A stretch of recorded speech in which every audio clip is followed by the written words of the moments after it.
Sick intro. Gotta love it. Get $50 instantly when you play $5 using the promo code LIGHTYEARS. Presented by Prize Picks. Welcome to Light Years. Warriors, undefeated in preseason. I got my guy Tommy across from me. You guys know Sam here. And, I don't know if I'm different than you, Tommy. I didn't really know what to expect with this Warriors team coming into the season. I had suspicions, but you get rid of Klay, you make some new signings, things just feel different. And I think second preseason game in, we can say this is the greatest shooting team of all time. Nah. Honestly, that's exactly the take I had. Best three-point shooting team of all time. If we make 25 threes every night, we're gonna be very difficult to beat. There's a lot more to that, but it was a fun game. 28. And I think the NBA record they said coming into the fourth quarter is 29. So, look, it didn't look like it was going to be a great shooting night with that first lineup. And Doris and I think it's Dave Pash on the game talked about that. But then all of a sudden, Buddy comes in and it was like the hoop was an ocean immediately. The hoop was an ocean. And that dude, we talked about it on the last pod. He's one of the best shooters in the league, without a doubt in my mind, after watching that tonight. Not that I didn't already know that, but man, can he shoot the ball. My thought on Buddy is everyone downplayed the signing because, it's not an exciting signing. He's a veteran shooter. He's bounced around, 4 teams in the last 3 years. If there is a type of player who's going to find the best version of themselves in Steve Kerr's offense, it is a player like Buddy Hield. He operates off ball. He knows how to come off screens. He can shoot the shit out of it. And Steve's going to prioritize moving the ball. I fully expect him to have a career year shooting the ball in general. So I'm not surprised that, he's going to have nights like this during the season. And when he does, you're just going to be like, fuck, man, it's exciting. But I actually wanted to start with this tweet I got my mentions, was honestly hilarious. Did you pick up on this on the broadcast? Just the amount of time they spent talking about Klay. The amount of times, it's not the same Warriors. The dynasty's been broken up, that sort of thing.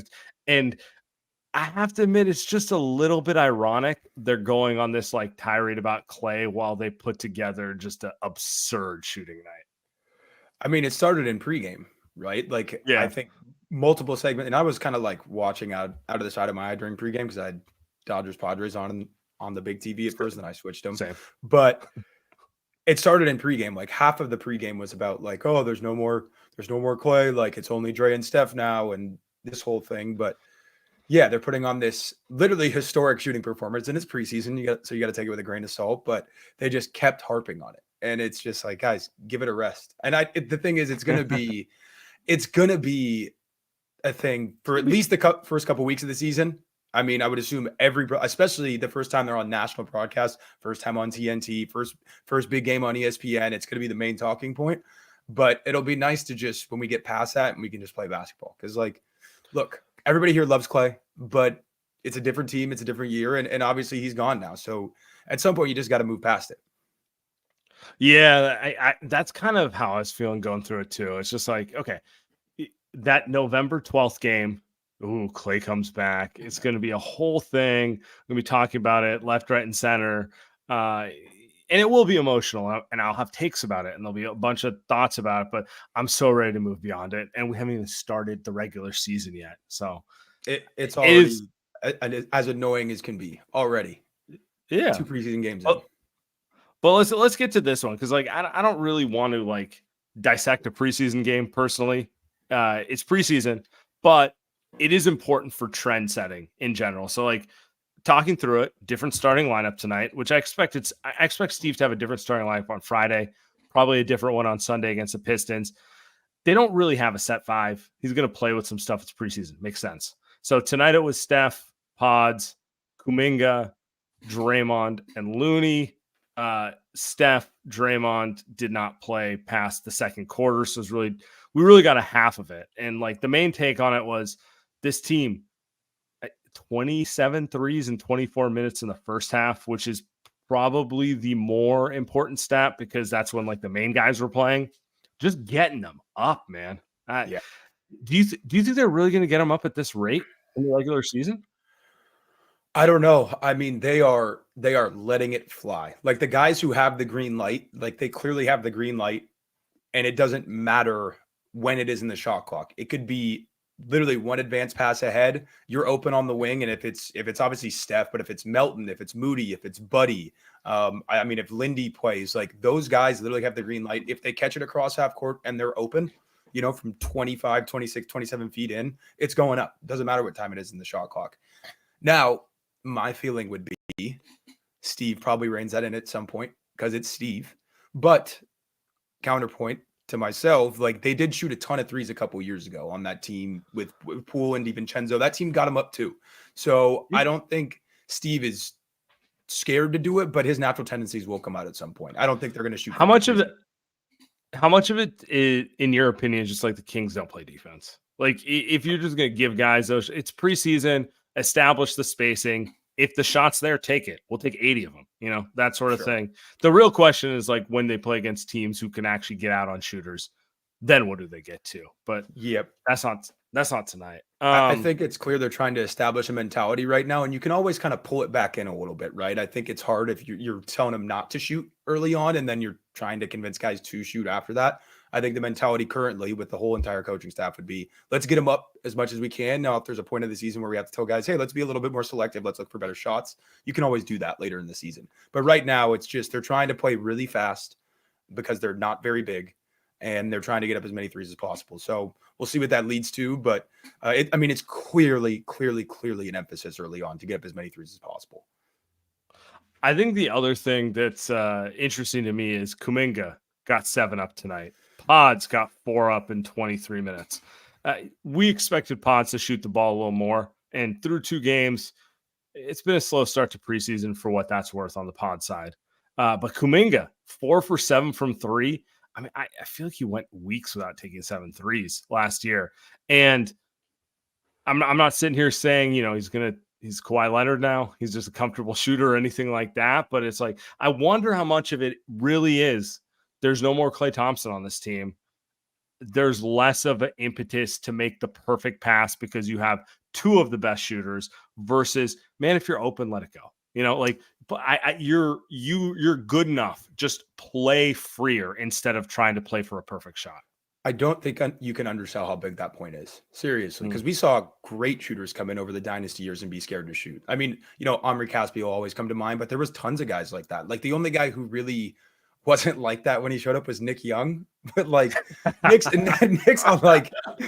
Young is always going to shoot if Nick Young is on the court with Steph and Klay, he still believes he's the best shooter on the floor.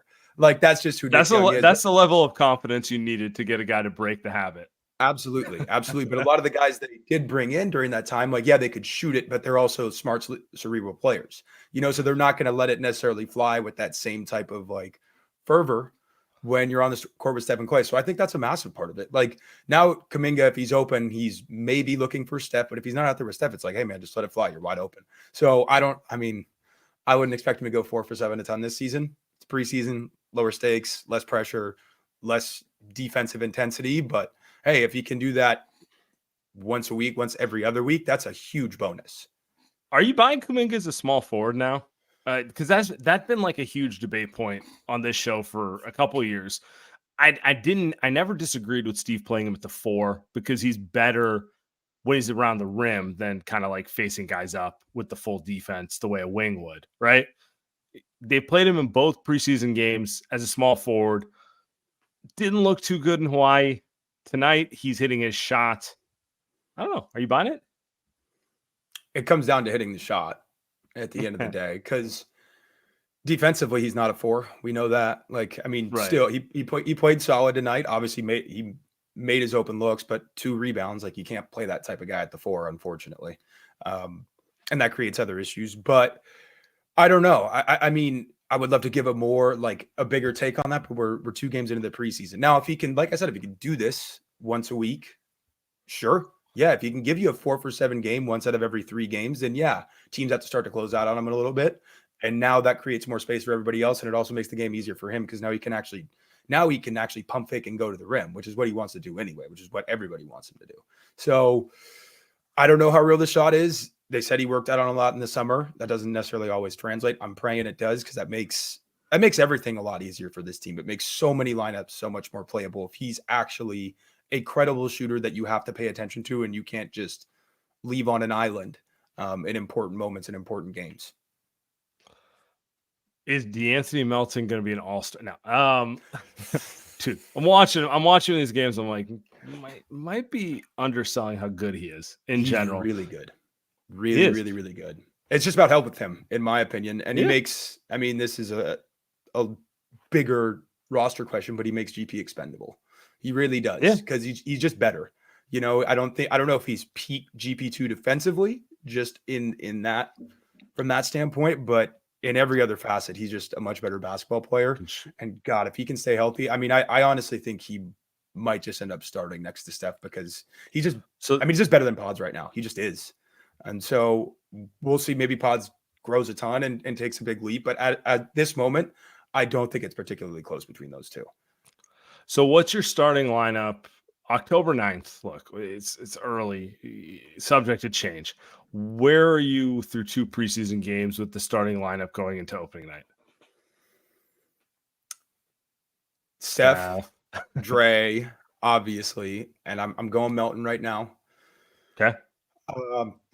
Probably leaning Looney, but I could hear an argument for Trace. And then, the third, that it's either going to be Wiggins or Kuminga, if those are the other 4 that you're going with. So I guess we'll see how Wiggins is when he comes back from his illness, and hopefully he plays the next preseason game. I'd like to see Kuminga take it. I'd like to see Kuminga be good enough to earn that spot, but I think Steve's hunch is still going to be to give Wiggins the chance to do it and then see where we end up from there. Wiggins is just such a cleaner fit with 2 bigs. He just is. He can shoot the ball. Yep. He knows how to play off ball. He's a much better defender at this stage of his career. It's not even a question. That's kind of why I keep harping on I wish they'd go get a stretch 5, because then you could play Kuminga at his best position defensively, small forward, and take advantage of the fact that he's by far your best guy attacking the rim and your most willing aggressive attacker. But alas, not a topic for tonight. I think I agree with you. I think I actually Pods has had a slow start to preseason, and I think it's good for him to come off the bench, honestly. I think too much was put on him, and Joe Lacob calling him out, saying he's going to be an all-star, puts a target on his back in a way that he probably doesn't need. Melton is just a better player right now. Let Pods, quote-unquote, be the 6th man, run the 2nd unit, really get his confidence that way, versus kind of being the guy who's the scapegoat of a starting lineup that's probably going to be fine, but not championship level. And it's going to get criticism for that. Right. 100%. And just let him just touch the ball a ton in the 2nd unit. And look, what do you have? 8 assists tonight, only 1 turnover. So, he's very good at that. And I think where he's at with his creation ability right now, that's going to be better against 2nd units than it is against 1st units. So let him do that. Let him have all the responsibility there. And sure, he's still going to play with Steph a little bit. He'll still play with Dray a little bit. He'll still play with the starters. But at the end of the day, it's obviously so early. We're judging off of 2 preseason games right now, but just based off of that, it just looks like Steph's a cleaner fit with Melton, and Pods are going to be better off just being, super 6 man, essentially what Poole was during the championship year. And that doesn't mean they're going to win a championship, but it a similar fashion where you just kind of let them come in and cook in a way. That's what it should be for now. And Melton's just so much better defensively than any other guard other than GP2 on this roster. Yep. That it is nice to have a guy next to Steph where you're yes, he will take the ball and it will be an advantage for you when he takes the ball, as opposed to Pods is a willing defender, but he's young, not as long, not as, sorry, he's not DeAnthony Melton defensively. He's just not, and he's not going to be anytime soon. No, he's not. Cool. Perfect. Before we move on to our next segment, we got a bill to pay. We do. So I'm going to tell you guys about Prize Picks. You can now win up to 100 times your money on Prize Picks with as little as 4 correct picks. Prize Picks is the best way to get in on the action in over 30 states, including California, Florida, Georgia, and Texas. Prize Picks puts its members first, so all withdrawals are fast, safe, and secure. When my picks hit, I can get my money in as quick as 15 minutes. 15 minutes, that's like no time. I love it. I love it. So if you're watching some playoff baseball, you're watching some NFL over the weekend, say you think Shohei's going to hit a home run, you can put Shohei more than one home run. You can put Fernando Tatis. He's hitting one Friday. Oh, sorry, buddy. Easy. It's happening. Yeah, I know. He's so scary when he comes up the bat. Every time he comes up, I'm worried he's going to hit one. You can put him more than 1.5 hits and RBIs. You can throw that in there with Brock Purdy, more than 240 passing yards. So download the app today. Use code LIGHTYEARS to get $50 instantly after you play your first $5 lineup. That's $50 instantly after you play your first $5 lineup. Prize Picks, run your game. Nice. Yeah. Everyone sign up. We appreciate you. Just put $5 in. You're good.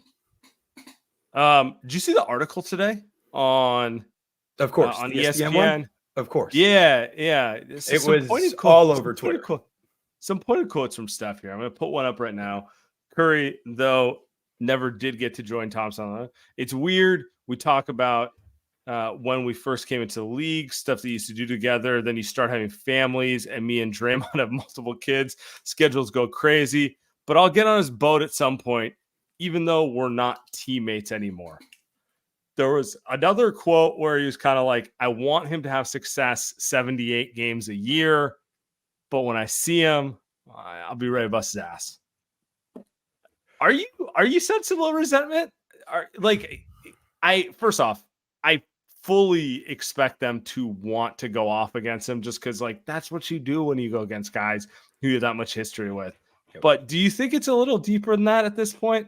Or are we just playing the cards to have some fun? I do think it's a little bit deeper than that. And Ooh.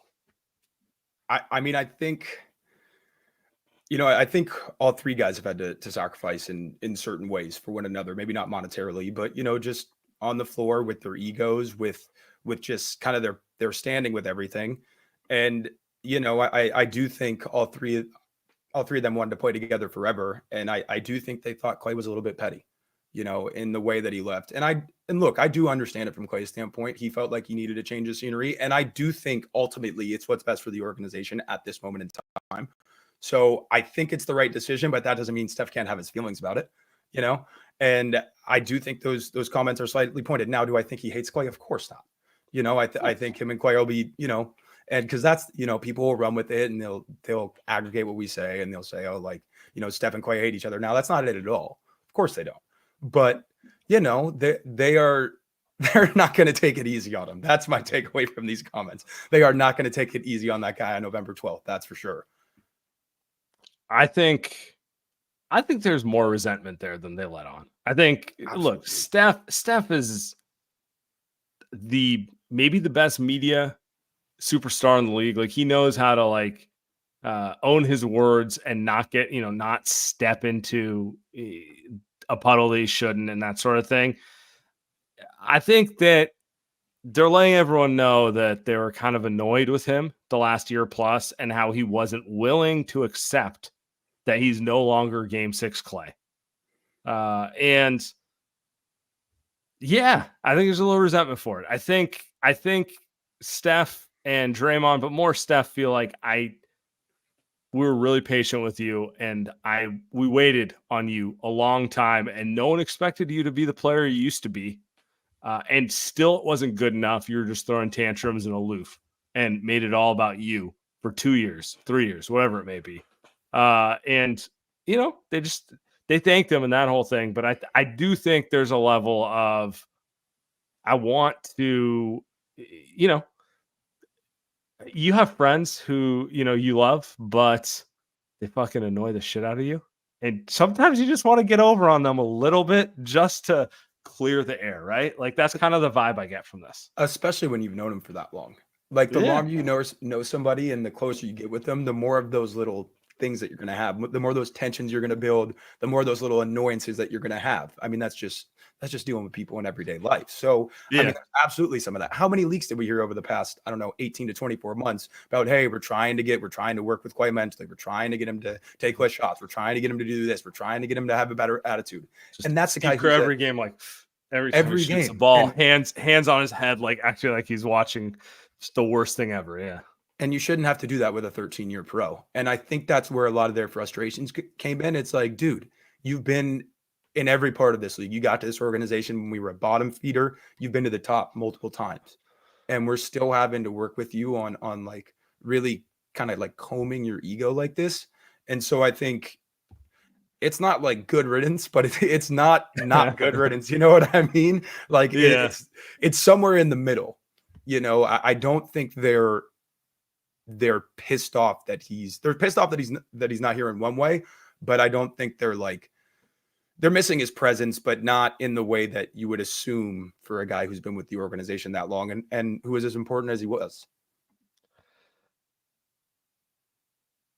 I've seen a lot of people kind of because like there's always the Splash Brother thing, and Draymond's like the wild child, ugly stepchild, the whole thing, and it's kind of if you asked me 5 years ago, I would have assumed Klay stays with this team forever and Draymond's gone. It is kind of weird to see that dynamic go the other way in general, and yeah, and maybe it makes sense because when I think about the Warriors. Steph's obviously the most important player in defining them, but Draymond's by far the second most important player. Like stylistically, impact, the way he changed the game, everything on defense. It does make sense that in some ways it's like the two of them against the world at this point. It's always kind of been that way. Of course, like the Splash Brothers was the beautiful marketing thing and the thing that caught everybody's eye and probably the thing that brought viewers in the first place. That's what made them a national TV hit 10 years ago. But at the end of the day, the style never works without Draymond. You know what I mean? And look, Klay's the second, third best shooter of all time, whatever you want to call him. There could have been some like other elite shooters who maybe could have slotted into that role. Not done it as well as Klay, but you still could have figured it out because there's other guys with that skill set that exist in the league. There really aren't other guys like Draymond that exist. No, I mean, not in the exact way he does it. So, yeah, it does make sense to me. And maybe without the injuries, maybe if Klay never gets injured, it doesn't play out like this, right? It probably doesn't because then there's not this whole ego thing that he's going through. But yeah, it is bizarre. I mean, it still will be bizarre when we see him in another uniform for the first time, like especially when the regular season starts. Like it'll still be something weird to get over. But I'm really not surprised by how it played out this summer at all. I think first off, I think it's all injuries. I think he had his prime robbed from him. He was at the peak of his powers when he tore his ACL and then he tears Achilles. Ultimately, he's never made amends with that. Like that's really the core of this whole thing. And so from that level, I can never hate. On top of the fact he's going to get a statue. He's a statue player in general. As I've said on this pod, 365 days of hate and then it's out of the system. So we'll leave it there. Is that what we're doing? 365 days of hate? 1 year of pettiness. We can be kind of petty with Klay for 1 year, and then it's done. Then I'm just going to remember him as the Warrior player. And, what it's going to be like when you see Klay as like an old man going to a Warriors game in 2029, 2030. You're going to cheer for him. You're going to be thrilled. You're going to forget all this ugliness. You're going to forget every part of this ugliness. I'm just saying right now you can be a little petty. Yeah. It'll all be love at that point. But yeah, I mean, honestly, it'll fade as soon as, the Warriors start having their own issues in the season. Like we'll forget about all that. It'll be, what the hell can we do to fix this team instead of worrying about Klay or whatever other guy on whatever other team, so like that'll fade. But yeah, especially at this point when the season's just kind of ramping up and we're going to see him in a Mavs uniform for the first time, it's going to be bizarre. And there's definitely be some feelings of like hatred and resentment that come out. That's just natural. Sure. Friend of the show, Tim Kawakami, had an interview with Awful Announcing. It's interesting. You guys should read it. But one part was on the Warriors. I want to quote this because I think it's an interesting question. Is the Warriors dynasty over? It might have been over a little while ago. We'll see. But every time I'm ready to get anywhere near that, I see Steph Curry do something like what he did in the Olympics. If you got Steph and you have a decent roster around him, you have a chance. The 22 team wasn't loaded. That's not that long ago. This is the part I want to talk about. The open secret is that they'll probably be better without Klay. They'll never be able to replace who he is. Even last year, he could still shoot the ball, but he was not what they needed. He couldn't defend the way he used to defend, not after all those injuries. Now, you can take this many different ways, but I'm curious your opinion. Do you think they are better this year than they were last year? Not are they as good as you want them to be, which is a different conversation, but replacing Klay and Chris Paul, and let's focus on Klay on this one, with Melton, Buddy Hield, and Kyle Anderson. Has that actually markedly improved them? If we get the Buddy Hield we got tonight, absolutely. Because, I've been clear on how high I am on Melton. And Slow-Mo is he's just a perfect Warriors role player. Like, he's just going to do exactly what needs to be done on every possession. He's never going to make mistakes. There were certain defensive rotations tonight where, like, stuff got scrambled, a guy gets the rim, and then all of a sudden he's just there kind of just to contest, not even block the shot, but he just makes a play at the rim, and all of a sudden we're going the other way. And I think they should be better. Now, does that mean you win more games? Not necessarily, because the conference can play out in a million different ways, and certain teams might be better this year. And it doesn't mean you're going to win more than 46 games necessarily, but I do think the product will be more enjoyable. I think that's the ultimate where I come down right now after two preseason games. Are you a product guy? Nice. Yeah, exactly. It's good. I mean, I just think it's gonna be more fun. Like, that's just what I'm sensing so far. And I'll get frustrated with this team 1,000 times over the next 8 months, 6 months, whatever it ends up being. But they are going to be more fun. And I do think I think they've already started to find a style of play that makes sense for them. And then that'll all get worked out. And you still got to find the right lineups. You got to find the right guys to play together. There's a million things they got to figure out. But I do think they should be a little bit better. Do I think it's meaningfully better? No. But will they be better? In my opinion, yeah, they should be. They absolutely should be, especially if they get those 3 veterans who they brought in playing like they did tonight. I don't think it'll be that close, how much more enjoyable they are. And they're I think they have more for more different types of opponents than they did last year, even just after 2 preseason games. I think there's a case to be made. Melton's just a better basketball player than Klay at this stage of his career. So yeah, I think they're better just by proxy of he's going to fit in there. There's also a case to be made by breaking up the dynastic things. It just makes it easier for guys who are not part of that to breathe and play for themselves.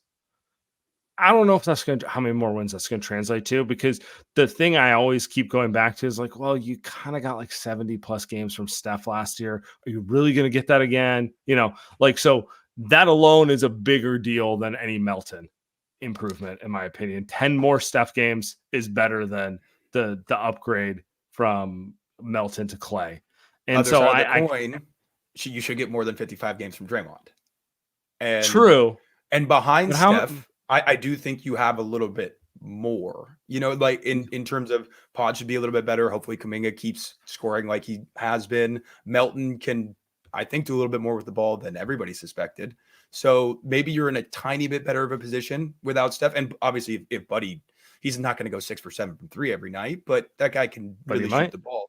And we do that. He does that when we're winning the championship. But I do think they're a little bit more flexible. There's still too many guys that are good players on the roster. It's a different issue, but yeah, I do think they should be better. And you're probably not getting 74 games out of Steph, but you should get more than 55 out of Draymond. So it probably all evens out in the end in a way, right? You get 60 something from both guys and you end up around the same spot.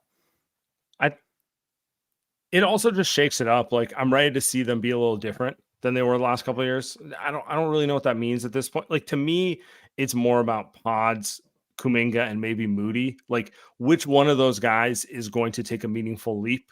Which one of those guys is going to change the calculus of the whole team? Because as much as, like, we can talk about Melton all day, I think he's still mostly a known commodity in the NBA. Like, he's a good player. He's probably not going to turn into a superstar, Kyle Anderson is a good player. Probably not going to turn a superstar. Pods and Kuminga are just it's unknown where their career is going at this stage, right? Like, so they represent like the highest like shift possibility of this team. Like, what if Pods somewhere around December starts turning into a great shooter? What does that do to change your team? Or what if Kuminga, instead of showing flashes of being this guy who can attack the rim, all of a sudden it's like every night I'm that guy. Like, those are the things that meaningfully change your team going forward. And like, that's probably what I'm most excited to watch going into it, because watching like the team ride out with like the old guys as they slowly get worse, kind of boring, right? It would be nice if they'd have brought in someone externally who changed the calculus, but we talked enough about that.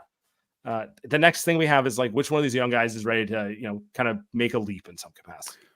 I mean, to go right off on that, what do we think about how Moses has looked? I think he's looked really good through 2 preseason games, and I think Steve has mentioned it multiple times at the press that he's looked good in camp. Now, is there enough oxygen for him on this roster? You already have a ton of guards. Pod's going to play a lot. Melton's going to play a lot. Buddy's going to play a lot. Can you find minutes for him? And then Wiggins is coming back, so some of those minutes are gone immediately. But, I mean, he's looked great too. So I do think you have 3 young guys who have a chance to pop in their own ways, but it's more about, can you find them the right minutes? Can you find the right lineups for them to fit in correctly? Because they're all talented. They really are. Like, they're unequivocally 3 NBA players. Like, you can say, rotation okay, pieces on most teams. Yeah, absolutely. Like, okay, maybe you should have picked this guy instead of that guy. Maybe you should have done this instead of that. But at the end of the day, in some form or fashion, you hit on those 3 picks. So, we brag on the front office a lot. Good job. Like, you hit on those 3 picks. Congratulations. But can you figure out how to build around that correctly? Can you figure out, what needs to maybe go out the door and what needs to stay? Because, I mean, look, I've been incredibly impressed by Moses so far this preseason, but I don't know if they're going to have minutes for him, and that's concerning to me. It does feel like good player. It does feel like the entire roster is like you're waiting for a trade at the end of preseason. You're waiting because they just GP2 honestly has looked excellent. He's looked good in preseason, and like, I'm skeptical he can stay healthy, but if he's healthy, he should play because he's a good player, right? Like, they have 13 rotation players. They do. Even Lindy Waters I'd throw out there. And like, he's far down the pecking order, but it's just like, can you combine 2 to 3 of these for like a higher level guy, like a center or something in that capacity? And that's even he's a good player. Like, he hasn't really played at all, but like last year when he got minutes, they played really good basketball with him on the floor. Like, that little road trip where they kind of had to play him because they were so short on bodies. Bigger dude, can shoot, good feel for the game, battles, rebounds. Like, he's even a good player. So you have a lot of these C to B plus kind of players, or B kind of players, but at the end of the day, that gets you beat when it matters. So it feels like we're talking in circles about this stuff at this point. But yeah, you just got to hope that one of the young guys pops, and it makes you make a tough decision with some of the veterans on your team, right? It makes you say, hey, you know what, this veteran's kind of expendable now because this guy has popped. Like, I'm not saying it'll be Wiggins, but maybe it becomes Wiggins. He becomes expendable because Kuminga pops, and then you can go get a center. You can go get, I don't know, some type of thing to change your team a little bit. So that's the hope, but I don't know which way it's going to play out. We'll see. I still think they're kind of exciting in preseason. Like, I don't know. It's weird's the way I describe them. Like, I don't know if I'm in. I don't know if I'm out. I'm definitely not out. No. I'm kind of intrigued. They're like teasing me. It's like a weird first date. Like, you're not sure how you feel, but you're not leaving. You're not leaving just yet. Like, yeah, maybe we'll go to a second spot. Exactly. Like, we can move to the second spot. Let's see what happens here. Let's grab one drink here and see how it plays out. Yeah. It's like, I didn't like the way you answered that question, but you get me interested though. Yeah, exactly. All right, appreciate everyone. We'll be back. Tommy, have a good one. Thanks, everybody.